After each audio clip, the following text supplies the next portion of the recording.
Phoebe wasn't large enough to shelter everyone attending, and much of the well-dressed crowd was standing in the sun, where they'd begun to wilt, not only from the humidity, but also from the overpowering scent of nearly 100 floral arrangements. Luckily, the ceremony had been short, and since there was no reception afterward, they could soon head for their favorite watering holes to cool off and secretly rejoice in the fact that Bert Somerville's number had come up instead of their own.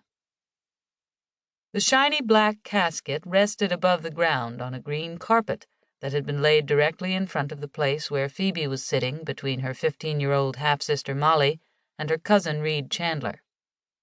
The polished lid held a star-shaped floral display of white roses embellished with sky blue and gold ribbons, the colors of the Chicago Stars, the National Football League franchise Bert had bought 10 years earlier. When the ceremony ended, Phoebe cradled the white poodle in her arms and rose to her feet, stepping into a shaft of sunlight that sparked the gold metallic threads of her bustier and set the rhinestone frames of her cat's-eye sunglasses afire. The effect was unnecessarily dramatic for a woman who was already quite dramatic enough. Reed Chandler, Bert's 35-year-old nephew, got up from his chair next to her and walked over to place a flower on the casket. Phoebe's half-sister Molly followed self-consciously. Reed gave every appearance of being grief-stricken, although it was an open secret that he would inherit his uncle's football team. Phoebe dutifully placed her own flower on her father's coffin and refused to let the old bitterness return. What was the use? She hadn't been able to win her father's love while he was alive, and now she could finally give up the effort. She reached out to give a comforting touch to the young half-sister who was such a stranger to her, but Molly pulled away, just as she always did whenever Phoebe tried to get close to her. Reed returned to her side, and Phoebe instinctively recoiled. Despite all the charity boards he now served on, she couldn't forget what a bully he had been as a child.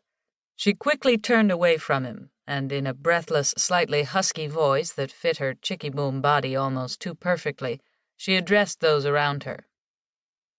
"So nice of you to attend, especially in this awful heat. Victor, sweetie, would you take Pooh?"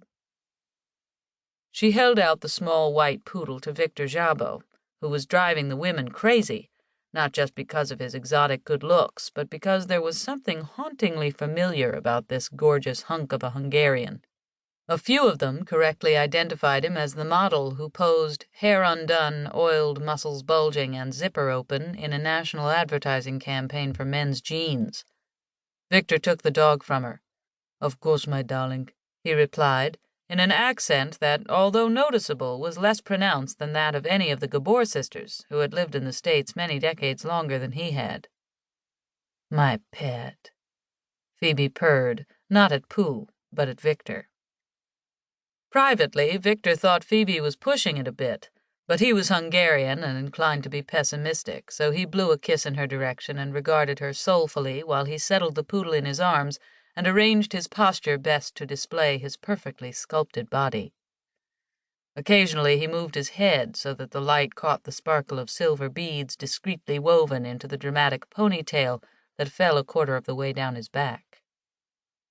Phoebe extended a slim-fingered hand, whose long, peony-pink nails were tipped with crescents of white, toward the portly U.S. senator who had approached her, and regarded him as if he were a particularly delectable piece of beefcake. "Senator, thank you so much for coming. I know how busy you must be, and you're a perfect honey." The senator's plump, gray-haired wife shot Phoebe a suspicious look, but when Phoebe turned to greet her, the woman was surprised at the warmth and friendliness in her smile. Later, she would notice that Phoebe Somerville seemed more relaxed with the women than the men. Curious for such an obvious sexpot, but then it was a strange family. Bert Somerville had a history of marrying Las Vegas showgirls. The first of them, Phoebe's mother, had died years before while trying to give birth to the son Bert craved. His third wife, Molly's mother, had lost her life in a small plane accident 13 years earlier, on the way to Aspen, where she was planning to celebrate her divorce. Only Bert's second wife was still living, and she wouldn't have walked across the street to attend his funeral, let alone fly in from Reno. Tully Archer, the venerable defensive coordinator of the Chicago Stars,